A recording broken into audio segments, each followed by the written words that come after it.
Agradecemos a la Universidad Central de Veracruz por apoyar este proyecto. Para conocer las licenciaturas, posgrados, diplomados y cursos, pueden consultar la página web www.ucb.edu.mx. También encuéntrenos en Facebook e Instagram.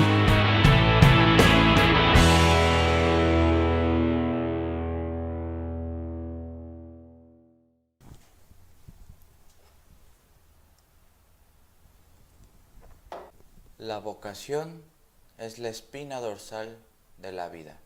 Friedrich Nietzsche. ¿Qué tal, titanes? Hoy concluimos la parte 4 de este curso, microcurso de orientación vocacional. Hoy vamos a plantear cosas muy concretas, muy prácticas. Le vamos a dar voz a algunos de mis colegas y también amigos que me hicieron el favor de mandar su aportación para ustedes, en donde más o menos explican qué hay que hacer, o por lo menos qué opinión tienen de lo que hay que hacer en estas cuestiones tan complicadas como es la orientación vocacional. Y quisiera comenzar diciéndoles de manera muy sincera que a pesar de la carrera que elijan, nunca les va a gustar al 100% esa carrera. Es decir, pensar que una carrera se va a ajustar a nuestros criterios de elección completamente es un error, porque el sistema educativo configura una determinado tipo de plan curricular que no se va a detener a preguntarnos cuáles son nuestras exigencias personales para la vida, sino que el sistema educativo en México, por lo menos, y yo creo que a nivel mundial, configura previamente una concepción filosófica, educativa y antropológica del hombre ajustada a los tiempos actuales. Entonces, si nosotros quisiéramos estudiar psicología, pues no nos va a gustar muchísimas de las materias que hay que ahí se imparten. Uno de nuestros amigos nos lo comenta en los audios finales, es decir, si ustedes piensan que estudiar una carrera automáticamente les va a permitir ingresar a niveles laborales de nivel alto o de alta gama, pues van a estar muy equivocados, porque estudiar una carrera y más una licenciatura, ya en las maestrías y en los posgrados, puede haber cierta garantía de que uno va logrando escalar a nivel laboral en ciertas cosas, pero saliendo de la licenciatura ustedes se van a encontrar con un panorama tan oscuro. Por eso son estas microclases, para hacerles ver que tanto estudiar una carrera no les va a gustar al 100%, y también que terminar una carrera no implica que necesariamente ustedes van a salir como en la gloria. Debemos entender y ser muy fríos en este sentido, porque no debemos confundir estudiar una carrera con el éxito. Es decir, el éxito llega a largo plazo. Podemos tener suerte saliendo, o podemos tener una palanca ya titulados, o podemos tener las facilidades de encontrar un empleo bueno rápidamente, pero créanme que son las excepciones. Generalmente es un camino muy espinoso, en el que hay que ir pues quitándose esas espinas, aprender a manejarse en el mundo laboral y empezar a escalar como uno pueda. O sea, porque no es posible que uno encuentre luego la satisfacción laboral y el empleo ideal. Eso no existe, por lo menos en México. Ahora, otra de las recomendaciones que tengo la deuda de decirles: ustedes deben de elegir una carrera no por la influencia familiar, no por la influencia de las salidas laborales a nivel económico. O sea, ustedes deben de ver la forma de que eso que van a estudiar les genere pasión. Claro, esto es muy difícil de conseguir o de percibir o de vivir a los 18 o 19 años. Es demasiado difícil, salvo que ustedes pues ya hayan leído muchísimo y se hayan informado muchísimo y de alguna forma tengan este encuentro como vocacional, entre comillas, con su persona, pero yo les invito a reflexionar un poco eso, que lo que vayan a estudiar lo hagan con tal nivel de pasión que se desvivan por su profesión. Claro, hay que encontrar idealmente un equilibrio entre lo económico y nuestra pasión, porque generalmente están peleadas. Generalmente lo que nos genera pasión no encontramos algún tipo de recurso, que estos recursos digitales pues permiten muchísima visibilidad que antes no, pero es lento el proceso, ¿no? O sea, uno no puede encontrar su pasión y al mismo tiempo ganar muy bien, o ganar muy bien y sacrificar la pasión. Entonces hay que ver y ser muy cuidadoso en la elección de la pasión y lo económico. Perdón. Una vez que ya tienen más o menos claro su pasión, tienen que irse a las universidades de su estado, de su municipio o de su país, a las universidades que posiblemente ustedes encuentran interesantes, y ya una vez haciendo esa lista de universidades que más o menos pueden ustedes ingresar, deben enfocarse en leer profundamente los planes de estudio, el sistema de titulación, los gastos, los costos, la plantilla docente, cuando ingresan alumnos, cuántos egresan, la línea de investigación que posiblemente pueden desarrollar, qué servicios ofrece su universidad, qué facilidades de vinculación con otras universidades de distintas partes del planeta se pueden ustedes relacionar, movilidad. Todo eso, digamos, administrativo o académico, ustedes tienen que ser capaces de conocerlo antes de entrar a una carrera, a una institución, porque eso les va a permitir conocer la universidad a la cual van a entrar. Yo creo que la más fundamental, titanes, es que ustedes tengan claro que la universidad no les va a ofrecer muchísimas cosas, dentro de las cuales les va a ofrecer una precaria formación personal que ustedes tienen que ser capaces de ir en busca de esa formación personal. ¿Qué quiere decir esto? Que si verdaderamente les apasiona su carrera, tienen que leer cantidades bestiales de libros, de artículos, de conferencias, ir a cursos, ir a diplomados, etcétera, etcétera, etcétera, para que eso vaya nutriendo no solamente su criterio, sino su formación profesional y personal. Si no es de esta manera, van a salir, digamos, muy escasos de conocimientos, o solamente los conocimientos que ofrece la licenciatura, cosa que en el mundo actual pues es prácticamente mediocre hacer.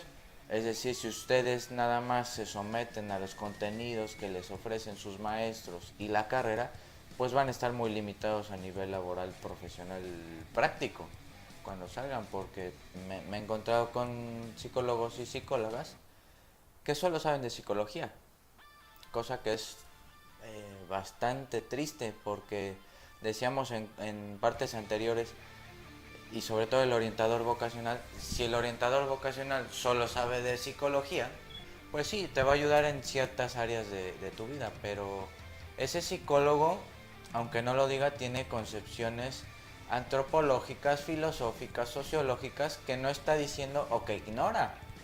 Entonces fíjense, ya aquí el orientador puede servir para ciertas cosas, pero no para cosas más amplias que podrían ser factores de análisis demasiado importantes. Entonces, una vez dicho esto, una vez revisando todos estos elementos que venimos trabajando a lo largo de este curso, les voy a poner una serie de audios les repito, unas aportaciones de nuestros seguidores, pero más de mis amigos, a los cuales yo les solicité que me dijeran algunos tips prácticos que les pudieran ayudar a ustedes de brújula, más o menos, para orientarlos de manera adecuada. Algunos coinciden con lo que yo ya investigué y con lo que yo ya me informé, pero quiero que lo escuchen de otras voces. Entonces, tenemos a Anónimo 1. Pues lo primero, creo, sería que tuvieran muy agudas capacidades racionales. Es decir, que un buen psicólogo debería tener la capacidad de discriminar buena parte de los elementos que componen los entornos y la biografía de los individuos con los que trata. Esto implica desarrollar capacidades de observación, de discriminación, de juicio, de jerarquización, muy agudas. Aunque tradicionalmente se piensa que el buen psicólogo es aquel que tiene la capacidad de comprender al otro y de reconocer sus emociones o sus estados de ánimo, yo diría que el psicólogo de vanguardia debería ser no solo aquel que tuviera esta capacidad, sino que junto con esta capacidad combinara otras, como estas agudas capacidades de racionalización de los componentes del entorno. Otra sería el ingenio, o sea, si bien la psicología en su estado actual cuenta con un montón de teorías y de dispositivos y de métodos y de estrategias resolutorias en los ámbitos de la organización empresarial, la clínica, los procesos de enseñanza-aprendizaje en las escuelas. Lo cierto es que también, dado que el individuo es un ser que se desvanece en el tiempo, y este desvanecer en el tiempo no es en abstracto, sino siempre es en contacto con un sinnúmero de elementos, puede darse el caso que esas técnicas o esas metodologías estén un poco desfasadas de las condiciones concretas de vida de las personas. Entonces, un buen psicólogo también debería tener esa capacidad de innovar las formas de intervención. Implicaría desarrollo de muchos métodos distintos que a lo mejor todavía no están ni siquiera cartografiados por ninguna posición en psicología. Pero tendría que ver con que el psicólogo tendría que ser una persona profundamente ingeniosa. Bueno, algo que me gustaría decirle a los futuros psicólogos es que resulta fundamental que ellos comprendan la razón de ser de la psicología. Esto es, la psicología no es sociología, la psicología tampoco es biología, sino que se mueve en un campo de estudio y de aplicación muy peculiar. ¿Qué significa esto? Que un buen psicólogo debe tener claro que su campo de investigación e intervención es la vida del individuo en tanto individuo con una biografía única, particular, irreplicable. Es decir, que si bien tiene algunas determinaciones de carácter biológico, peso, estatura, nivel nutricional, genética, etcétera, estas determinaciones o estas precondiciones biológicas no son definitorias de lo que vaya a ser el individuo en toda su vida. Pero por otro lado, también debe comprender que si bien este individuo tiene determinaciones de carácter social, económico, político, es decir, determinaciones de carácter social e histórico, tampoco son determinantes de lo que vaya a ser el individuo en su vida. Entonces, un buen psicólogo debe comprender que su función es entender que todos los individuos tienen una biografía, es decir, tienen una historia vivida que de alguna forma los precondiciona a ciertas cosas, tienen un estilo de vida y tienen un plan o un proyecto de vida. Pues como vemos, aquí lo que nos está diciendo un amigo es que la capacidad de racionalización del individuo psicológico, debe estar muy agudo en función de una discriminación racional de toda la complejidad que se nos presenta ante nosotros. Es decir, cuando uno está dando terapia, cuando uno está dando clases, tiene que ser capaz, desde el punto de vista de la psicología, de reconocer muchísimos elementos en el contexto que le permitan discriminar a algunos para ser capaz de simplificar nuestra vida. Eso es lo que está diciendo nuestro participante número 1. Sigamos con el segundo. Les recomendaría que escuchen los testimonios de otros psicólogos que ya se encuentren laborando, que se quiten de la cabeza que ser psicólogo es solo trabajar en un consultorio, aprender que solo puedes ayudar a aquellos que realmente quieren ser ayudados, que busquen un lugar donde hacer prácticas, aunque no estén cursando el servicio social, ya que al salir de la carrera te pedirán 1 o 2 años de experiencia y me parece que al menos puedes conseguirla de esa manera. Que no se queden con todo lo que aprenden de la universidad o los maestros, que los cuestionen, que no crean en todo lo que dicen, investiguen, que armen su propio criterio y que busquen otras fuentes de información y que estudien inglés. Como ven, aquí nuestra segunda amiga nos está diciendo un poco ya más a nivel de cómo ser en el aula, en la escuela, pero también lo que se nos va a presentar en el mundo laboral. Es decir, la importancia del inglés o cualquier otro idioma que sea práctico a nivel laboral. La importancia de emitir un juicio sobre nuestros maestros de manera respetuosa. Esas cosas son muy importantes porque uno generalmente no piensa en eso, o sea, nada más va cursando la carrera conforme se le van presentando las situaciones, las contingencias, diría un conductista, y las va resolviendo, pero no, de lo que se trata es de ya tener un plan previo a esas determinadas situaciones. Vamos con nuestro compañero que estuvo ahí rondando y deambulando entre la psicología y la filosofía.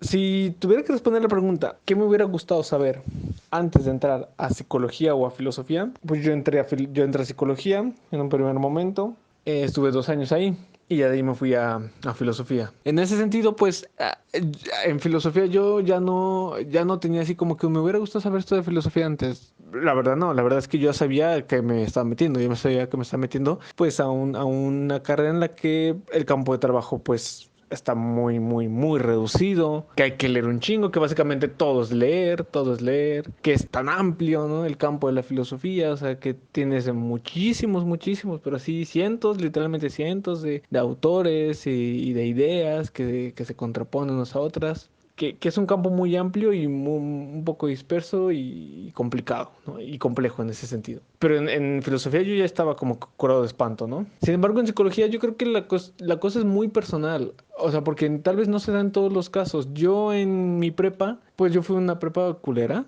en la que no tuve clase de psicología, ¿no? Entonces yo entré a psicología pensando que la psicología era analizar a las personas y chingar a su madre y consultorio, ¿no? Esa era mi visión de la psicología cuando yo entré ahí. Entonces, o sea, analizar a las personas y el consultorio, ¿no? Y esa era mi visión de la psicología. Entonces, cuando yo entré ahí, pues sí me sacó mucho de onda ver que la psicología también es un campo amplio y ver que también hay muchas contradicciones teóricas, ¿no? Vamos a decirlo así. Y ver que, pues que no todas las psicologías son iguales y que cada campo de psicología, pues exige un tipo de rendimiento, un tipo de formación diferente. En un segundo momento, ¿no? Diríamos que en un primer momento, pues la base es general para todos, pero ya en un segundo momento, pues ya te está exigiendo otro tipo de aptitudes, ¿no? Eso me hubiera gustado saberlo. También me hubiera gustado saber cuál es la función general del psicólogo, ¿no? Porque pues muchos entramos con la idea de ayudar a las personas, resolver nuestros problemas, entender más a la gente, etcétera, etcétera, ¿no? O sea, cuestiones mucho más personales y románticas, tal vez. Y es que la realidad, pues no es así. O sea, no deja de ser un trabajo.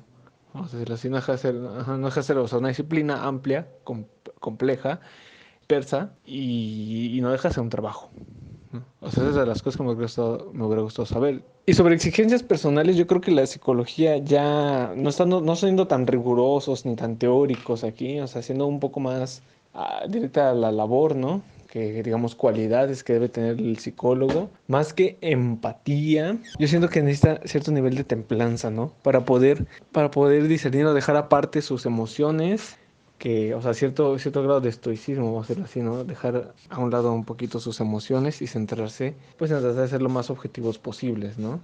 Pues más claro ni el agua, lo que les venía diciendo. O sea, si ustedes no se enganchan con la carrera de su elección por las razones que sean, ustedes tienen la opción de irse a otra carrera, pero ya sabiendo a qué se enfrentan a esa segunda carrera. Es decir, ya sé por qué me estoy cambiando de carrera, que la carrera previa no me ofrecía. O sea, si nosotros hacemos los cambios en función de razones suficientes para ese cambio, bienvenidos sean. Vamos con la siguiente aportación. A ver, pues a mí me hubiera gustado, para empezar, que me dijeran que no todo lo que voy a ver en la carrera me va a gustar. O sea, que es como una educación integral y me van a enseñar muchas cosas que a lo mejor no tienen que ver con mi carrera, pero que todo es importante y todo sirve y que no me voy a dar cuenta hasta el final. No por eso no les tengo que tomar importancia. Desde el principio hay que echarle ganas, aunque no te guste. Bueno, el desarrollo de empatía es muy importante, ¿no? Pero sí creo que se da más como en las carreras de salud, ¿no? Lo ideal es que lo que estudies lo trabajes, te desempeñes en eso, porque se supone que es lo que te gusta, entonces, o sea, definir bien. Y digo, no decepcionarte si ves que no es lo que pensabas, porque creo que también no sabes de qué se trata cada carrera hasta que la estudias. O sea, creo que tenemos todos una visión más pequeña de lo que es. Digo, y que no es la idea, ¿no? Lo ideal es que lo que estudies lo trabajes, te desempeñes en eso, porque se supone que es lo que te gusta. Pues vean aquí lo interesante, o sea, tiene que ver con un interés de que, como decíamos, va a haber materias que no nos gusten, pero que de alguna forma sí que van a ayudarnos en un futuro a lo que sea. Es decir, todo suma en la licenciatura a pesar de que no nos gusten algunas materias. Cuando uno es inmaduro al entrar a la universidad, generalmente dice, ¿estadística para qué? O neuropsicología para qué. ¿No? Si vieron la entrevista con Ángel, nos decía un poco eso. Por algo están en los planes y programas de esa carrera de psicología, por algo están. Que no le encontremos sentido pues, por nuestra inmadurez o porque generalmente en esos momentos de nuestra vida nos guiamos por el criterio del gusto de, me gustó esa materia, no me gustó esa materia, me gustó ese profesor, cómo da su clase, no me gustó cómo... Y ya simplificamos un montón de cosas a partir del gusto, pues generalmente no vamos a encontrarle mucho gusto a muchas materias, pero créanme que saliendo de la carrera uno entiende por qué estaban ahí. Y vamos con nuestra última amiga que nos habla desde la Ciudad de México y que estudió en la UNAM. A ver, en cuanto a los tips, pues yo creo que para estudiar psicología y que se te haga fácil es estar dispuesto a leer mucho, pues que te interese todo lo relacionado al comportamiento humano. Digo, dependerá de la universidad, ¿no? Bueno, acá en la UNAM, el tronco común, pues están materias de todas las áreas y ya posteriormente tú puedes ir eligiendo hacia qué área. Por ejemplo, me fui a lo clínico e infantil y unas cuantas de organizacional, de neuro, o sea, intenté medio variarle, pero sí lo mío era como 100% clínico, ¿no? Depende de la universidad en cuestión, porque te digo, o sea, necesitas tener como mucha claridad para saber hacia dónde te vas. Creo que todo nace del interés. O sea, si te llama la atención psicología, uno, tienes que descartar que estudiando psicología vas a resolver tus conflictos. Si quieres resolver tus conflictos, ve a terapia. El otro punto, pues es que te interese en sí el comportamiento humano, desde lo individual o que tengas como algún contacto con, o que te haya llamado la atención alguna película o algo que te causa ruido, que te preguntas como por qué una persona puede bla, bla, bla. O sea, eso es como en otra persona, no en ti. Eso es muy importante, creo yo, porque es muy común que en primer semestre todo el mundo diga como, sí, es que yo tengo problemas y los quiero solucionar, pero pues no funciona así. Creo que otra cosa que a lo mejor no hay tanta claridad cuando tienes 18 años o cuando vas a ingresar a la carrera, es que dices, ok, psicología porque quiero dar terapia o quiero... conocí a una psicóloga que trabajaba en un centro comunitario y me gustaba lo que hacía porque hacía talleres y bla, bla, bla. Entonces, si la persona ha tenido como contacto y tiene más o menos ahí un bosquejo de lo que puede hacer, creo que eso es motiva mucho para lo que venga en la carrera. Si no se tiene eso, pues a lo mejor sería bueno que conociera a distintos psicólogos, qué es lo que hacen, qué es lo que han hecho, qué es lo que pueden hacer y pues ver en qué empatan. Bueno, pues no queda más que decir que este último comentario es bastante realista en cuanto a los principios de estudiar una carrera en psicología, ¿no? Uno generalmente, por muchísimas razones estúpidas, al inicio de la carrera, y más en psicología, que es lo que más conozco, pues uno ingresa diciendo, quiero estudiar psicología, como ya lo decía, porque tengo problemas y aquí quiero tratarlo, ¿no? La paradoja está en que uno va estudiando psicología y se da cuenta de que incrementan sus problemas. Incrementan sus problemas o de alguna forma por las lecturas nos van orientando en el sentido de que pues sabemos o tenemos noción de cómo hacer determinadas cosas, pero de eso a resolver nuestros problemas, como ella decía, tenemos que ir a terapia o a lo que sea. Otra de las cosas que ella mencionaba es que los planes de estudio varían mucho de universidad a universidad, varían muchísimo, entonces, es lo que les decía, tienen que revisar los programas de estudio para ver qué más o menos puede ajustarse a lo que ustedes quieren, pero recuerden, nunca van a ajustar, nunca va a haber un ajuste puro y que ustedes se entreguen a esa carrera. No va a suceder. Entonces tengan claro estas cosas. Pues hemos terminado este curso bastante general, bastante breve. A lo mejor en algún momento me dedico a hacer otro cursito de orientación vocacional ya más específico a la psicología como tal. Ya una vez sabiendo esto, que es, digamos, las bases fundamentales para empezar a pensar en qué carrera y en qué vocación vamos a desarrollar a lo largo de nuestra vida. Otra de las aportaciones que nos mandan dice, mi consejo es que preparen ese hígado que va a salir destruido cuando terminen la carrera. No, ya hablando en serio, sería que a pesar de lo que los aspirantes a psicología saben, en alguna materia de psicología de la prepa, no se olviden que todo proceso conductual tiene una parte biológica. Para comprender bien cualquier proceso conductual tienen que saber su relación con la anatomía del encéfalo, independientemente del área que quieran estudiar en psicología. Nos recuerda también, la psicología no está peleada con las matemáticas, pero sobre todo con la estadística.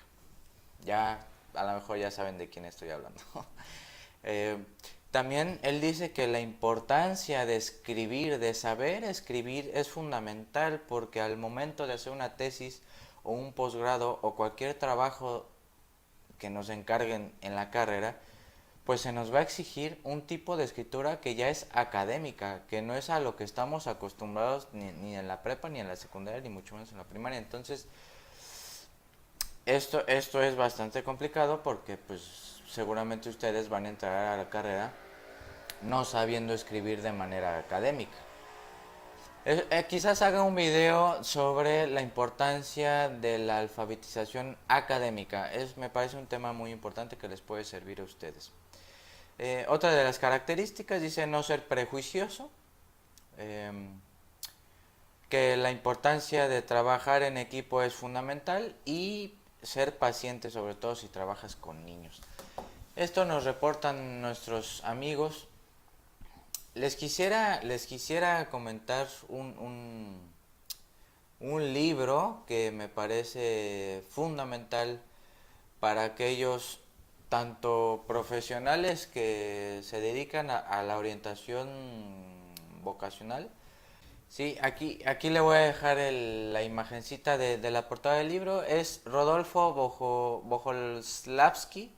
Se llama Orientación Vocacional, la Estrategia Clínica. Es un libro que debería ser manual para los psicólogos que se van a dedicar especialmente a la orientación vocacional. Él habla de muchísimos elementos que ahorita no llevan sentido tratarlos aquí en este pequeño programa, pero este libro, tanto ustedes que van a estudiar psicología, tanto a los que se están dedicando a la psicología, sobre todo a la orientación vocacional, es fundamental porque describe un montón de elementos que son necesarios para el tratamiento de la orientación vocacional y lo lleva al campo clínico. O sea, eso es bastante interesante. Entonces, hasta aquí hemos concluido nuestro primer reto de este proyecto. Espero les haya gustado, espero le hayan encontrado algún sentido a lo que dije en algún momento. Espero se hayan también entretenido al menos un ratito de su tiempo. Gracias por dedicarme su tiempo. Vamos a seguir subiendo tanto entrevistas como monólogos. Esto para que se varíe un poco el formato de este programa y nos vemos